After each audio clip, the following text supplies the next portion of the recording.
Fabulous. Good morning, everyone. Welcome to the Boulder Valley Unitarian Universalist Fellowship. I am Reverend Lydia Ferrante Roseberry. It's an honor to be the minister of this beautiful, beautiful congregation. I'm joined today by Service Associate Gloria Perlstein and Board President Janet Meyer, and our vocal chamber group, which started us off with help from Mark Hughes and Julie Morris, who are in the back there. Today we have a new person, maybe not so new, second time maybe, on our tech team, George Kalivrosis. So thank you, George, for being here. And Deborah Mensch and Kathy Partridge are our, solid Sunday morning helpers, so thank you both. You are all welcome here today. In all the beauties of languages, cultures, skin tones, shapes, and sizes, with all of your gifts and all of your challenges, you are welcome here. In all of the ways you experience and express gender, you are welcome here. In the beauty that is who you love and how you love, you are welcome here. In all the ways that you make your living, in all the places that you are from, you are welcome here. With all of the traditions that inform your spiritual life, you are welcome here. No matter how long you've been away, nor how soon until you return, you are welcome here. Whether you come today with laughter in your heart, or you come with tears, you're welcome here. You're invited to join us with an open mind, a loving heart, and willing hands. We welcome each of you here today. We acknowledge that the land surrounding us is the stolen territory of the Arapaho people, and that Native people roamed freely on this land for millennia before the arrival of white settlers. And we commit ourselves as a congregation to being a center for spiritual exploration and justice making, and to anti-racism and anti-oppression work both within and beyond the walls of this congregation. If you are new here, we're so glad you found us. Welcome to the Zoomies who may be new as well, and to all the Zoomies out there. We hope that everybody, no matter where you are, finds us the warmth and welcome of this congregation in our service today, and will find other ways to get connected. We have many opportunities during the week for social connection and spiritual growth. Those on Zoom can check out the links that are going into the chat, and those who are in person here, feel free to stop by the welcome table, which is right out there in the foyer. Everyone on Zoom is welcome to stay on the Zoom link for casual conversation, and roomies can flow into the fellowship hall, and then if you'd like, back into the sanctuary where we'll be having a special meeting after the congregation, or an informational session about the budget. And finally, I just invite the Zoomies to go ahead and introduce yourselves in the chat, and those of you in the room to introduce yourself to those around you, especially if it's someone you don't know very well.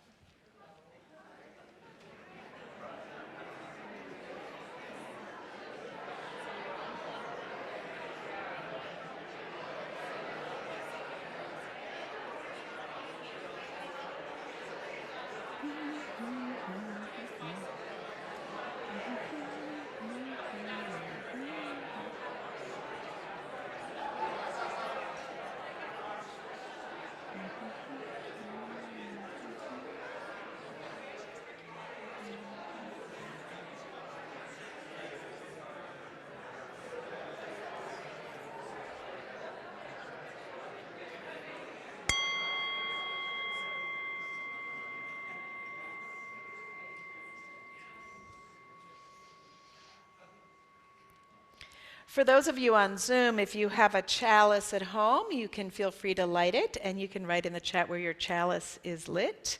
It's always nice to see where people are coming from. Sometimes I'm quite surprised. And those of us here in the fellowship Gloria will be lighting our fellowship chalice, and we're all invited to say the words together. We light this chalice for the warmth of love, the light of truth, and the energy of action. And now I'll ring the bowl again and invite it to allow you to draw you deeper into this present moment with this community of love and justice.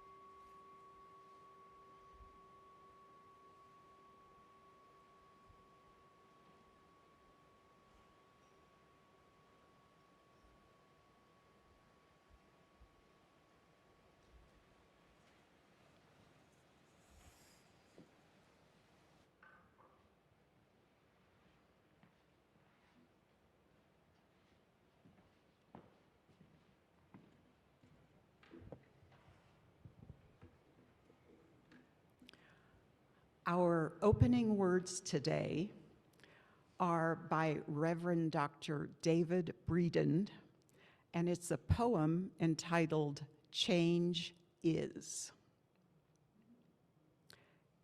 It's the only constant, and all that changes. It's the passing of things. It is the passing of all things. Change is. It is the becoming of all. It is a parade, this change is. It is a dance, this change is. It is the river and the stepping that's never twice. It is the tragedy of all that was, this change is.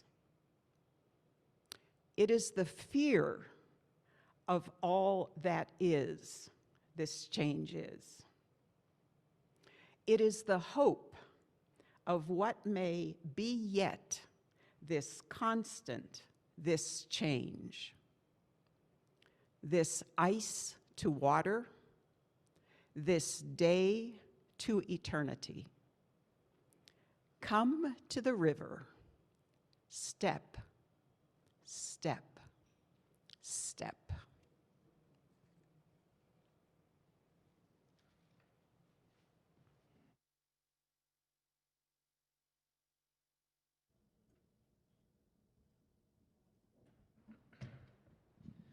Singing is so much fun. We're going to let you participate this time. We are going to sing together hymn number 347 in the gray hymnal. I love this hymn because it invites us to gather together in spirit, in community, and I just find it very motivating. Again, 347, Gather the Spirit, gray hymnal. Would you rise in body or in spirit?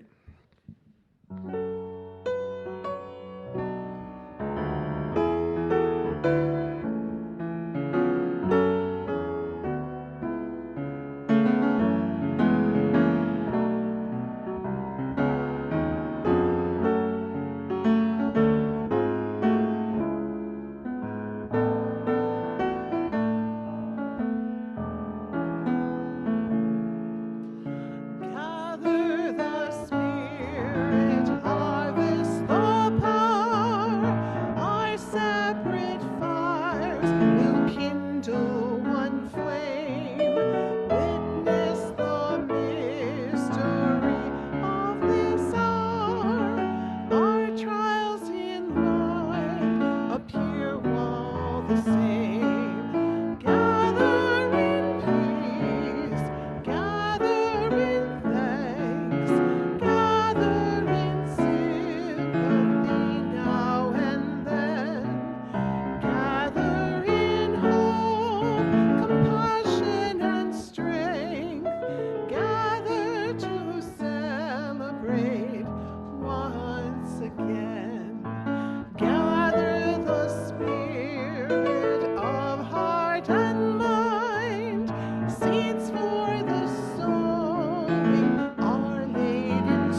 nurtured in law and conscience refined, with body and spirit guided once more.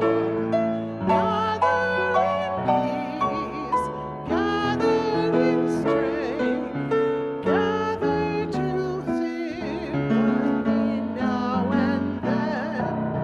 Gather in hope, passion and strength, gather to celebrate once again. Gather the Spirit growing in all, drawn by the moon and led by the sun. Winter to spring and summer to fall, the chorus of life resounding as one. Gather in peace, gather in thanks.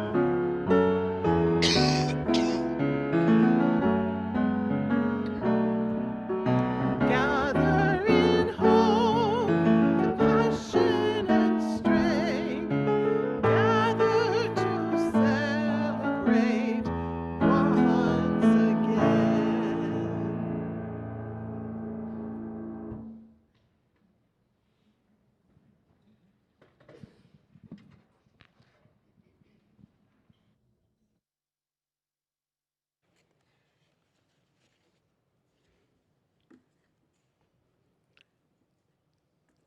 Our opening words this morning describe change as a constant. During the last several years, that constant change has taken us on a long roller coaster ride. A short list of the disruptive changes of the last 7 years could include the 2016 election, the pandemic, the January 6th insurrection, the invasion of Ukraine, the Supreme Court overturn of Roe versus Wade, the Marshall Fire, record-breaking temperatures, floods, and tornadoes. And there's more. Mass shooting after mass shooting.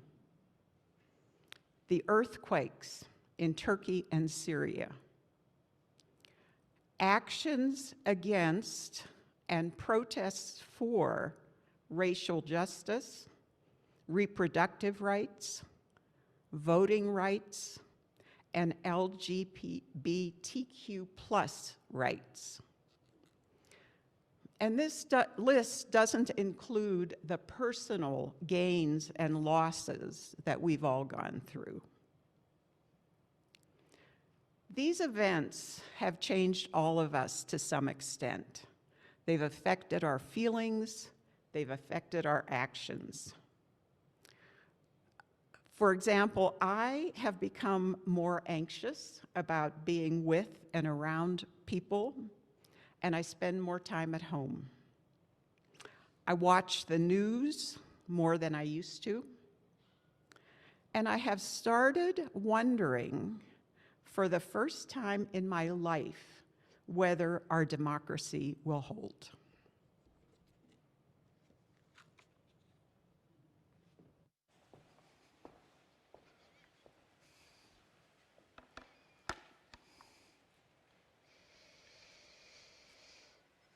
I too have been changed by these last 7 years. In 2017, when we were clearly as a congregation entering into a capital campaign and building project, I remembered the words of an elder colleague of mine who told me that to maintain a long-term ministry, which was my goal, one needs to shift leadership styles, remake oneself over time as the needs shift. So during that time, 2017-18, I made conscious shifts towards being towards the organizational and structure parts of congregational life. I lessened my small group leadership, the monthly contemplative poetry night that some of you may remember. I stopped leading a UU 101 class. I decreased my leadership in Together Colorado and focused my justice work more on some of our internal functions and some more local work. And I turned my spiritual leadership to a leading in change in terms of our infrastructure, our organizational structure, and kind of like holding the ship together in a particular way. Now, I expected this to be short term, maybe a couple of years. And then the pandemic. Now, those of you who know me know that I've always been a bit of a cheerleader as a leader. That's kind of one of my styles. And I've noticed how that leadership style grew during the pandemic. That sense that I took on of, we will be okay, we'll get through this, don't worry, I'm on it, we're on it, we got this, right? And I became more of an emotional regulator for the congregational system as a whole than probably that, which I think was on one level needed, and on another level not sustainable. It's also a role I've taken on as a mom, and I'm exploring that as well. I've learned that any gift taken too far can become a liability. And in that role, I took on too much of that, like, we got this / I'm here for you all the time, got this. Like, I'll make us get through this energy. So that's what was going on in the midst of that. And then we had racial justice uprisings. And my own learning there was how I had unconsciously ignored the pressing needs of our own BIPOC community members during this time. That brought on huge soul-searching learnings for me, as well as frenetic joining of every group imaginable that's trying to make a difference in that realm. And then, as we moved into the new building, the pressure valve that had kind of held us together during all that change released itself a little bit as we were moving into the building, and the conflicts that were kind of under the surface heightened by the abundance of stress in the system. That gave me a good look at my sometimes avoidant conflict style. So much learning. Oh my gosh, so much learning. And then the Marshall Fire, and the life-changing event for many people who are sitting in this room right now, and the reminder of the climate crisis that hangs over our heads. These 7 years have been a wild ride. Nothing that any seminary textbook could have taught me. It was exhilarating for much of the time as we pulled together and we continued to create beauty and have fun and engage meaningfully in one another. There was moments where it was really quite exhilarating. And it was exhausting and has gone on longer than any of us could have imagined. On a body level, our nervous systems know how to rise up when something's going on in a crisis moment, a time when we're just asked to just stretch a little further. There's a buzz of energy. That's the exhilarating part. But after a period of time, the tiredness shows up. But along with that, if it goes on too long on a body level, our bodies forget how to shift out of overdrive. And then the tiredness, it just kind of builds on itself. About a year into the pandemic, many of our leaders watched a video from one of my regional staff colleagues, the Reverend Sunshine Jeremiah Wolf. The video was about the impact of the trauma of the pandemic on our lives. Among other things, they reminded us that we aren't going back to normal, the nostalgia of normal, but must find our way into new territory. That this will take 5 to 10 years to heal from all the trauma, right? I'm looking at your face, Marcia. It's like, you've got to be kidding me, right? And to avoid the sense of urgency. None of us, 1 year into the pandemic, wanted to believe that. And 3 years in, I'm kind of getting it. It's going to take us a long time to get back into a sustainable way of being, which won't be the way we were in the good old days. So I'm learning how to re-regulate my own body and my own ministry. This is another kind of pivot time. I'm shifting again more towards individual and small group formation. I'm teaching a class this spring. I'm initiating pastoral care affinity groups like the Dementia Caregivers group that's starting up. And I'm doing more one-to-one pastoral care. I'm dropping some of the many groups I was involved in and trusting that there will be people there who are competent and can do this work. And it's happening, actually. I'm being nurtured again by in-person collegial gatherings and loving when we can all be meeting in person.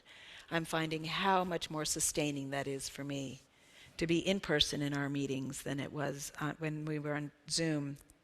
And I'm walking more with our congregational staff, with colleagues, and with congregants. And to me, that's kind of like countering the dominant paradigm that we need computers if we're doing work. We don't.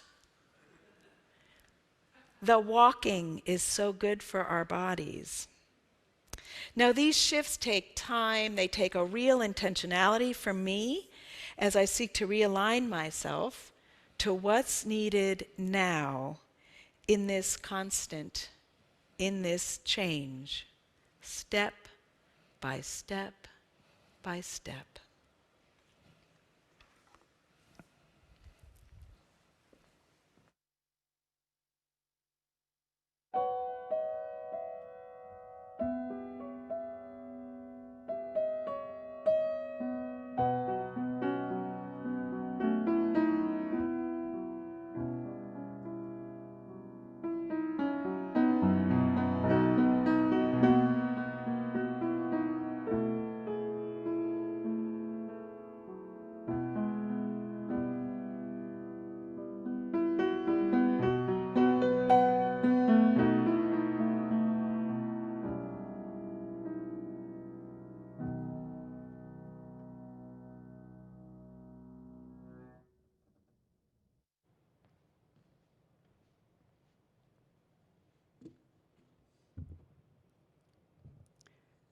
Each week, we remind ourselves of the abundance in our lives and in this community by giving away half of our plate to those organizations that share our values. Today, the half plate will go to Mental Health Partners. Mental Health Partners is a community mental health center that serves children and adults throughout Boulder and Broomfield counties, regardless of clients' ability to pay. Their services include therapy, addiction recovery, psychiatric services, assistance with life skills, nursing support, care coordination, and more. The organization's vision is healthy minds, healthy lives, healthy communities. Since it opened as a mental health clinic in 1962, Mental Health Partners has expanded to meet growing needs. You may know that the need for mental health services has increased greatly in the wake of the disruptive events that we talked about earlier. Several studies show that since the beginning of the pandemic, rates of anxiety, depression, and substance use disorder have increased. And people who get COVID have an increased risk of developing neurological and psychiatric disorders. You can text your donation to the number on the screen, or if you're in the fellowship today, you can put a donation in the offering plate. Please give generously as you so often do. Thank you. We're going to sing a song now. It's called Deep in the Night, and it's based on a poem of Sarah Teasdale. I'd like to read it for you. Deep in the night, the cry of a swallow, under the stars he flew. Keen as pain was his call to follow over the world to you. Love in my heart is a cry forever, lost as the swallow's flight, seeking for you and never, never stilled by the stars at night. So the way I think about this song and why we chose to sing it today is thinking about that state of confusion or a state of transition that we might be in, and how that can feel like a dark time. And yet we know that we have energy to give, we have love to give, and maybe we're just not quite sure where to put it. Right, so it's knowing that there's love there, but just like, where does it go right now? Everything is turned upside down. So this is Deep in the Night.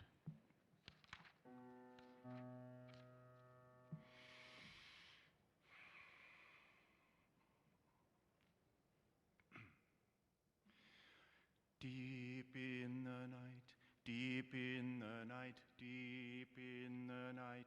Deep in the night, deep in the night, deep in the night, deep in the night, deep in the night, deep in the night, deep in the night, deep in the night, deep in the night, deep in the night, deep in the night, deep in the night, deep in the night. Deep in the night, deep in the night, deep in the night, deep in the night, deep in the night, deep in the night, deep in the night, deep in the night, deep in the night, deep in the night, deep in the night, deep in the night, deep in the night. Keen as pain was his call to follow over the world to you. Deep in the night, love in my heart is a cry forever, lost as the swallow's flight. Deep in the night, seeking for you and never, never, still by the stars at night. Deep in the night, deep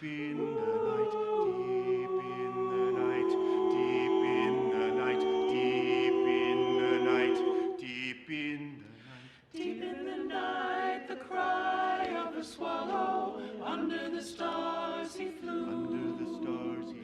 Keen as pain was his call to follow over the world to you. Deep in the night, love in my heart is a cry forever, lost as the swallow's flight. Deep in the night, seeking for you and never, never, still by the stars at night. Still by the stars at night. Still by the stars at night. Still by the stars at night. Still by the stars at night. Still by the stars at night. Still by the stars at night. Still by the stars. Still by the stars at night.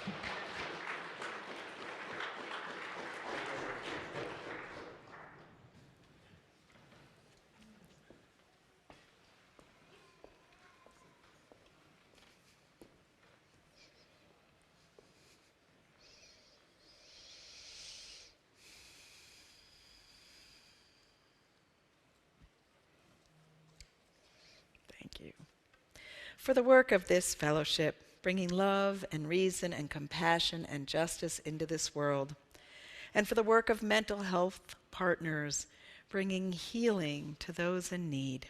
We dedicate our offerings.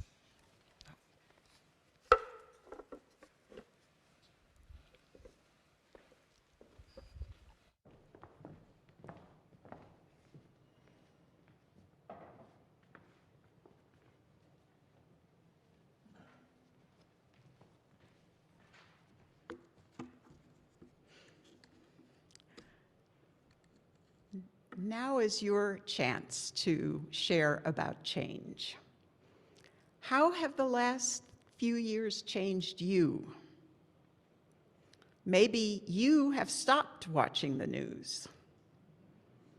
Maybe you were personally affected by by the local disruptive events of the last few years. Maybe you've taken stock of your life and you've decided to make a big change.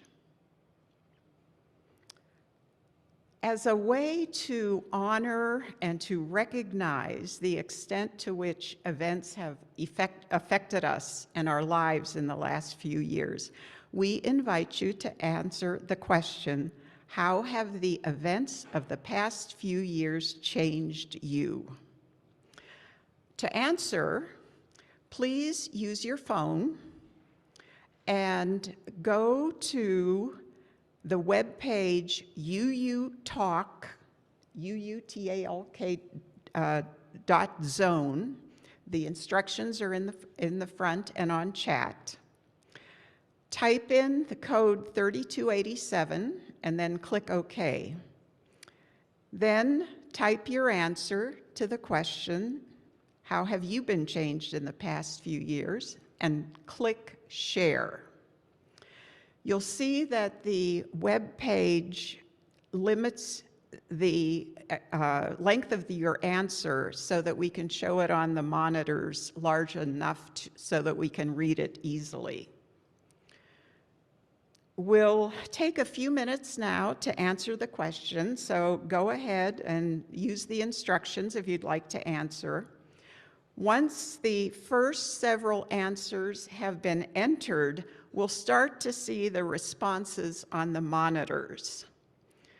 And if you have any trouble doing this on your phone, perhaps someone sitting near you can help, or if you see somebody struggling, you might reach out and see if you can help them.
I'm Janet Meyer. I'm the president of the Board of Trustees.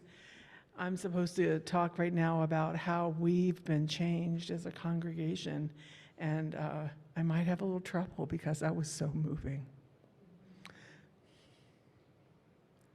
I just want to thank you all for the courage to share from your heart in that beautiful way. I feel blessed. Okay. Now I have to be able to read my iPad. When I think about the last few years of fellowship life, I picture a big, sturdy, masted sailing ship pushing off from shore, heading for what was expected to be an adventurous year on the sea as our building was remodeled. But just as we were about to land, a fierce storm came up unexpectedly. We were pushed away out at sea, far away from shore, and buffeted about by the water and the wind, weathering wave after wave after wave. We stayed afloat, but we sustained some damage. Some people were swept overboard and stayed near the ship. Others drifted away. Finally, the storm calmed and we landed. We began to take stock and reorient ourselves. How has the congregation, how have we all together been changed by these last few years? Well, we all became amateur epidemiologists. And we learned how to assess personal risk and public health guidance during an historic and highly politicized pandemic. Through it all, we adapted and pivoted, sometimes creatively, often abruptly, as the situation warranted. Many of us got sick, but we didn't lose one life to COVID in our congregation, which is a huge success. We became more adept at connecting virtually for worship and other gatherings.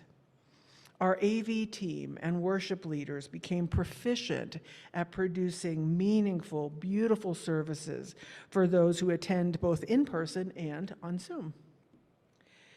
We overcame our personal computer challenges and technical challenges and phobias and learned how to be together and learn together online. Indeed, a whole part of fellowship life happens on Zoom. Since September alone, over 300 individual accounts have Zoomed into our services. 300 separate accounts. Members, friends, and visitors. A core group of about 20 people attend regularly on Zoom, almost every week, and about 65 come about once a month or more. That's a lot of people we have expanded virtually. In response to the nationwide racial justice uprising, we took to heart the messages of BIPOC folk, both within and outside our congregation, and we did a lot of soul searching. We are now more aware of our privilege and are actively seeking out opportunities to partner with marginalized communities both within and without these walls. We have raised our commitment to work for racial justice and against other forms of oppression, including transphobia. We dug deep and leaned into our commitment to each other and our vision during the pandemic and during these last few years. We stayed connected through newsletters, music performances, outdoor gatherings on the playground, play shop, dinners, neighborhood connectors, committee meetings, and way too many emails. Dedicated leaders and key volunteers worked hard and gave generously to keep us going through these difficult times. We navigated conflicts both large and small. We got a little smaller. While a surprising number of people joined during the last few years, a slightly larger number moved or drifted away, including some who had been very involved. Our families with young children were particularly challenged. Like many congregations, we lost numbers in our RE program, which is slowly recovering. We are tired and stretched a bit thin, both financially and in terms of our volunteer capacity. Many committees and councils have vacancies. We have lots of ideas about what to do, but not as much bandwidth with which to do it. Some of our most generous donors have significantly reduced their pledges for the next year for a variety of reasons, a lot because of the stock market. We remain, as a congregation, generous and determined and organized and highly involved. Almost all of our members are involved in doing something beyond coming to worship on Sunday mornings, and most people are involved in doing more than one thing. That is awesome and amazing. Our committees and councils are actively working on a large number of pent-up projects and deferred plans. We're enjoying our new space and learning how everything from the HVAC system to the coffee makers work.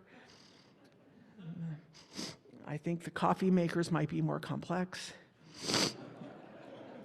We've shared our beautiful building with members of the larger community, and we're figuring out some processes so that can be a little smoother and maybe make us a little money. The vast majority of our congregation pledged the same or more this year, despite the challenges of our current economy. So as you know, we just completed our pledge drive. The results are confirming some of the changes we've sensed and that I've already mentioned. Reduced membership, economic factors, reduction in giving by a few top donors. As it stands now, we project that our pledge drive will fall $75,000 short of our $500,000 stretch goal, and about $50,000 short of what we brought in this year. It's a big number. We know and respect that each of you carefully considered your personal circumstances when making your pledge. We deeply appreciate the generosity that you've demonstrated already. Nonetheless, we need to fill the gap. Leaders are already meeting to create a budget for next year, and we're looking at all options: raising income, cutting expenses, and dipping further into savings. As responsible stewards of your money, we have to consider some difficult choices to make the numbers balance. Everything is on the table. We are examining ways to raise our income through rentals and other fundraisers, and we need to ask those of you who have the capacity to consider raising your pledge further. Anything additional that you can give will help prevent the most painful cuts. Cards to revise your pledge are in one of the seats in front of you and can be filled out and given to the greeter as you leave or turned into the office afterwards. If you would like more information about the pledge drive and the budget implications, please join us here in the sanctuary after the service, where folks from the budget team, or we're calling ourselves the Budget Club, have a short presentation and will be available to answer questions. So this is where we are now. We found our way to the intended destination, but it doesn't look quite like what we expected. And we are different too for our journey. As I think about where we go from here, it seems to me that we are in a time of reorientation and recalibration. Still committed to our vision, but needing to pursue it in a way that is sustainable, both in terms of financial and volunteer capacity. As Lydia said, you can't stretch forever. To reorient is not to have failed, but rather to take a clear-eyed look at this new altered terrain in front of us, take stock of where we are now after the storm is largely passed, not completely, and plot a path forward toward our goals, but a path that has room for rest and contemplation, creativity, joy, and spontaneity. I look forward to making this journey with all of you.